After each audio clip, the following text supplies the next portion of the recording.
नमस्कार मंडळी, टेस्टी चव कुक विथ प्रांजली या आपल्या यूट्यूब चॅनलमध्ये मी पुन्हा एकदा तुम्हा सर्वांचे स्वागत करते। तर आज मी तुमच्यासाठी घेऊन आलेली आहे सांगत नाही, तुम्ही बघूनच घ्या।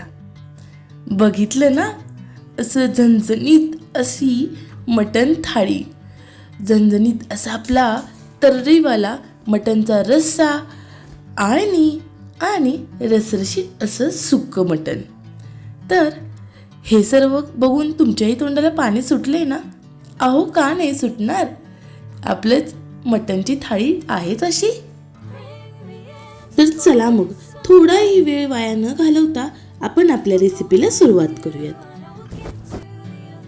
इथे मी 3 पावशर म्हणजेच 750 ग्रॅम एवढं मटण घेतलेलं आहे। तुम्ही बघा, इथे मटण मी स्वच्छ धुवून घेतलेलं आहे।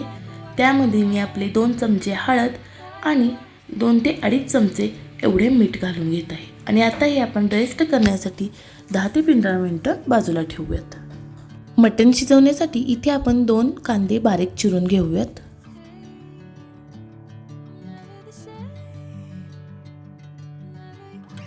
इथे आपण एक कुकर घेतलेला आहे।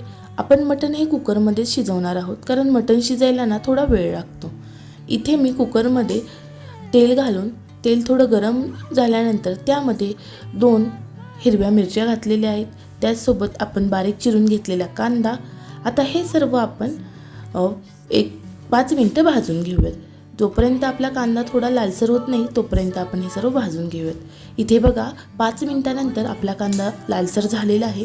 आता यामध्ये आपण हळद आणि मीठ लावून ठेवलेलं मटण शिजायला घालूयात। आता हे सर्व आपण एकत्र असं परतून घेऊयात।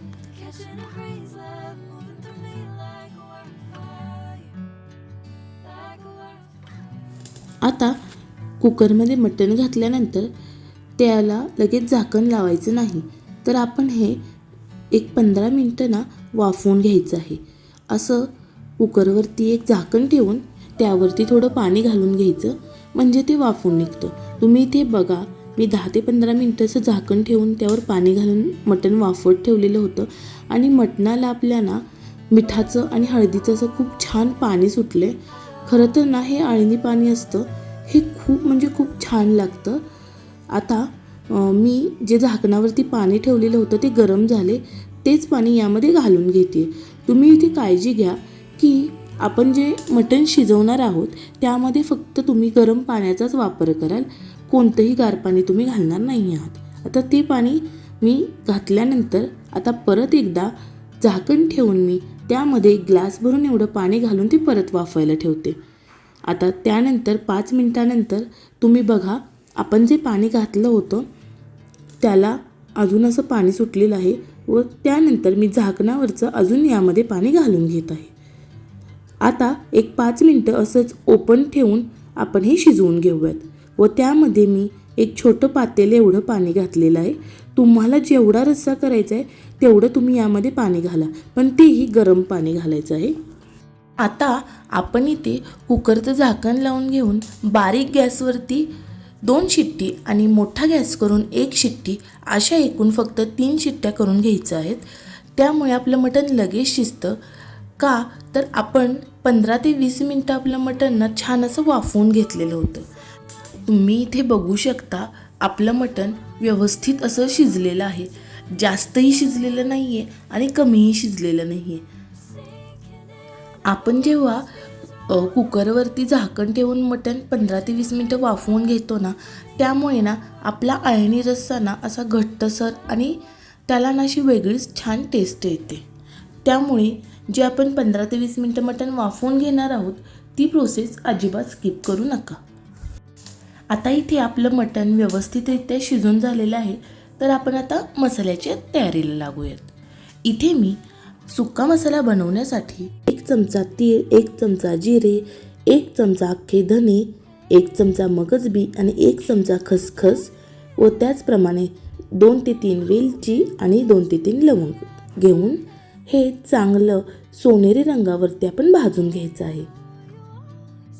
आता हे सर्व भाजून झाल्यानंतर आपण मिक्सरच्या भांड्यामध्ये काढून घेऊयात व त्यानंतर इथे मी 1 वाटी एवढं ओलं खोबरं आणि अर्धी वाटी एवढं सुकं खोबरं घेतलेलं आहे.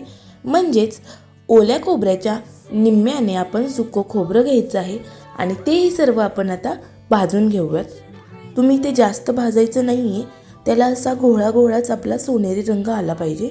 आता तेही आपण सुक्या मसाल्यामध्ये काढून घेऊयात आणि हे सर्व आपण आता बारीक करून घेऊयात. तुम्ही ते बघून घ्या, मी आपला मसाला बारीक करून घेतलेला आहे. मला ना हा बारीक करताना 2 ते 3 चमचे एवढं पाणी लागलेलं आहे. तुम्ही तेवढंच पाणी घालून याला बारीक करून घ्या, जास्तही पाण्याचा वापर करू नका. आता इथे मी ओला मसाला बनवण्यासाठी 2 कांदे, 1 मूठभर एवढी कोथिंबीर, 1 टोमॅटो, आले आणि लसूणच्या 10 ते 12 पाकळ्या घेतलेल्या आहेत. आता हे सर्वही आपण कढईमध्ये घालून चांगलं भाजून घेऊयात. नॉनव्हेजचं कसं असतं ना, जर मसाला परफेक्ट असेल ना तर कोणत्याही प्रकारचं नॉनव्हेज आहे ना हे टेस्टीच लागतं. तुम्ही ते बघू शकता, मी आपला कांदा, टोमॅटो, आलं, लसूण घातल्यानंतर त्यावरती 1 चमचाभर एवढंच ना तेल घालून घेतलेलं आहे आणि आता हे सर्व ना आपण चांगलं व्यवस्थित असं भाजून घेऊयात. तुम्ही ते बघा, आपलं कांदा टोमॅटो हे व्यवस्थित असं लालसर रंगावर भाजून झालेलं आहे. आता आपण हे सर्व आपल्या त्याच सुका मसाल्यामध्ये काढून घेऊयात. मी ना हे सर्व एकत्रच वाटण करते, म्हणजे कसं होतं, सुका मसाला आणि ओला मसाला याचं प्रमाण म्हणजे एकसारखं होतं. तर सुका मसाला आधी बारीक करून घ्यायचा, का तर खोबरं असतं ना ते लवकर वाटलं जात नाही. त्यामुळे ना तो मसाला आधी बारीक करून घ्या आणि त्यामध्ये आपण हा ओला मसाला भाजलेला आहे तो टाका आणि नंतर ते बारीक करून घ्या.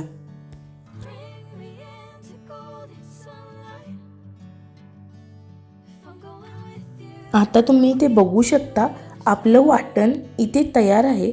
अशी स्मूथ अशी आपली पेस्ट झाली पाहिजे, अजिबात मोठी मोठी पेस्ट नाही झाली पाहिजे. त्यामुळेच काय होतं, जर मोठी पेस्ट झाली ना तर ते सर्व असं रश्श्यावरती तरंगतं. याच कारणामुळे ना आपलं जे खोबरं आहे ते आपण पहिल्यांदा वाटून घेऊयात. इथे मी आपला मटणचा रस्सा बनवण्यासाठी एका पातेल्यामध्ये थोडंसं तेल घालून घेतलेलं आहे.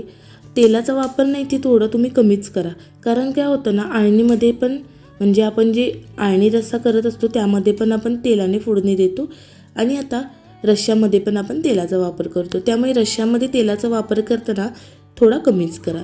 आता इथे ना तेल तापल्यानंतर मी आपण जे वाटण केलं होतं त्यातील 2 ते 3 चमचे एवढं वाटण आपण यामध्ये घालून घेऊयात.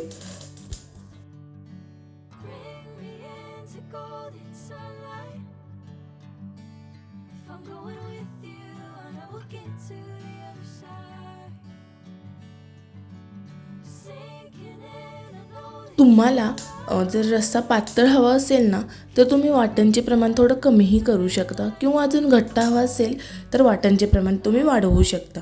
ज्याप्रमाणे तुम्हाला रश्श्याची कन्सिस्टन्सी हवी त्याप्रमाणे तुम्ही वाटणाचे प्रमाण कमी जास्त करू शकता. आता आपलं हे वाटण किंवा आपला मसाला चांगला भाजून झालेला आहे. तुम्ही बघा, इथे त्याला बाजूने छान असं तेलही सुटलेलं आहे. आता यामध्ये मी 1 चमचा एवढी गरम मसाला आणि 3 चमचे एवढा आपला कांदा लसूण मसाला घालत आहे. आणि कांदा लसूण मसाल्याशिवाय ना आपलं मटण ना हे अधुरंच आहे. मटणच काय, कोणताही नॉनव्हेजचा पदार्थ किंवा व्हेजचा पदार्थ ना हा आपला ना अधुराच आहे. हा आमचा ना घरगुती कांदा लसूण मसाला आहे. याने ना आपल्या रश्श्याला मस्त अशी तर्री सुटते आणि रश्श्याची टेस्टही खूप छान लागते आणि आपला रस्सा झणझणीत असा होतो. आता कांदा लसूण मसाला व गरम मसाला घालून झाल्यानंतर थोडा वेळ तुम्ही आपला मसाला असा भाजून घ्या. तुम्ही ते बघा, कांदा लसूण मसाला आणि आपला गरम मसाला घातल्यानंतर आपला मसाला छान भाजलेला आहे, त्याला अजून तेल सुटलेलं आहे. आता यामध्ये मी ना 1 चमचाभर एवढा आपला आळणी रस्सा ओतत आहे. म्हणजे आळणी रश्श्याने काय होतं, आपला मसाला छान असा भाजला जातो. आता इथे 3 ते 4 मिनटं तुम्ही हा मसाला भाजून घ्या आणि तुम्ही ते बघा 3 ते 4 मिनटानंतर याला छान असं तेल सुटले. आता यामध्ये आपण जो तयार करून घेतलेला मटणाचा आळणी रस्सा होता तो आपण यामध्ये ओतून घेऊयात.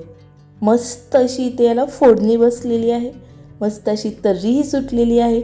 आता मी जे आपलं मसाल्याचं भांडं होतं त्यामध्ये थोडंसं गरम पाणी घालून, म्हणजे अगदी 1 ते 1.5 वाटी एवढंच गरम पाणी घालून ते आपल्या रश्श्यामध्ये ओतून घेतलेलं आहे. मी इथे जास्त एक्स्ट्राचं पाणी घालत नाही आहे, कारण काय होतं, एक्स्ट्राचं पाणी घातलं तर आपल्या रश्श्याची ना टेस्ट बिघडू शकते. आता आपला रस्सा तर तयार झालेला आहे, म्हणजे तो उकळायला मी साईडला ठेवलेला आहे. आता आपण इथे ना आपल्या रसरशीत अशा सुक्या मटणाची तयारी करूयात. आता सुक्कं मटण बनवण्यासाठी कढईमध्ये मी तेल घालून, तेल तापल्यानंतर एक कांदा असा उभा चिरून घेतलेला आहे व तो यामध्ये भाजण्यासाठी टाकलेला आहे. कांदा लालसर झाला की यामध्ये मी 2 चमचे एवढं आपलं वाटण घालते आणि वाटण घातल्यानंतर हे सर्व आपण आता व्यवस्थित असं भाजून घेऊयात. आता आपलं वाटण इथे व्यवस्थित असं भाजलेलं आहे, त्याला चांगलं तेल सुटलेलं आहे. आता यामध्ये मी 2 चमचे एवढा आपला कांदा लसूण मसाला आणि अर्धा चमचा एवढा आपला गरम मसाला घालून घेते. आता हे सर्वही मी ना व्यवस्थित असं भाजून घेते.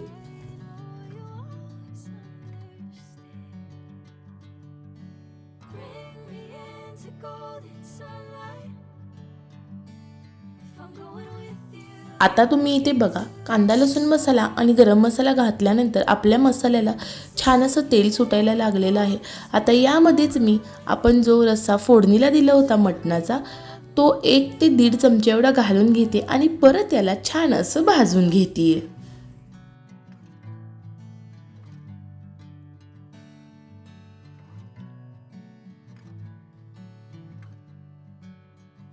इथे सुक्या मटणाचं वाटण असं मस्तपैकी भाजून झालेलं आहे, मस्त असं त्याला तेल सुटलेलं आहे. आता यामध्ये ना आपण आपलं शिजवलेलं जे सुक्कं मटण होतं ते घालून घेऊयात आणि परतून घेऊयात. तुम्ही ते बघू शकता, आपलं मटण असं परफेक्ट शिजलेलं आहे, जास्तही शिजलेलं नाही आणि कमीही शिजलेलं नाही, त्यामुळे असे मटणाचे पीस ना व्यवस्थित दिसत आहेत. आता हे सर्व घातल्यानंतर ना मी याला परतून घेते आणि याच्यावरती थोडी कोथिंबीर टाकून हे 5 ते 7 मिनटासाठी वाफवायला ठेवते. म्हणजे झाकण ठेवून 5 ते 7 मिनटं बारीक गॅसवर याला तसंच ठेवून द्यायचं आहे.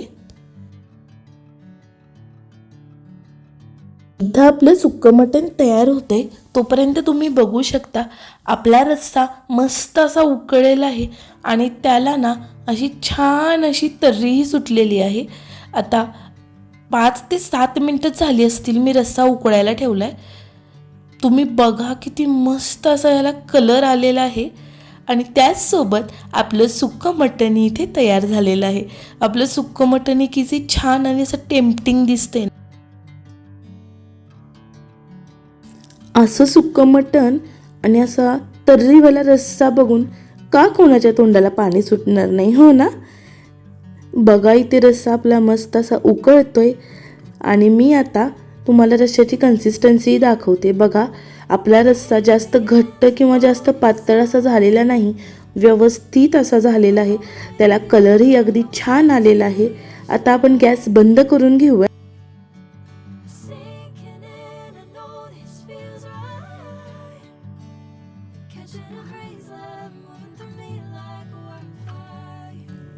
आहा, बघा मी मस्त असं आपलं ताट वाढून घेतलेलं आहे. आपलं सुक्कं मटण असलं भारी दिसतंय ना. खरं सांगू ना, मला ना रश्शापेक्षा जास्त ना सुक्कं मटण खायलाच खूप जास्त आवडतं हं. तरीही आजचा रस्सा एवढा सुंदर झाला आहे ना की मला रस्सा खाण्याचाही मोह आवरणार नाही आहे. इथे तुम्ही बघू शकता आपलं मटण व्यवस्थित असं शिजलेलं आहे आणि ना आपल्या रश्श्यालाही मस्त अशी तर्री आलेली आहे. आणि तुम्ही हे भाकरीसोबत एन्जॉय करा. मी भाकरीसोबत का म्हणते, कारण नॉनव्हेज खाण्याची खरी मजा ना ही भाकरीसोबतच असते. गरमागरम अशी टम्म फुगलेली भाकरी, रसरशीत असं सुक्कं मटण, तर्रीवाला रस्सा आणि जोडीला आळणी मटण. वा, नॉनव्हेज लवरसाठी ना हे सुखच आहे, हो ना? असं जर ताट दिलं तर माणूस 1 टाईमचं नाही तर 2 टाईमचं खाऊन उठेल, हो ना? कशी वाटली तुम्हाला आजची आपली मटण थाळीची रेसिपी?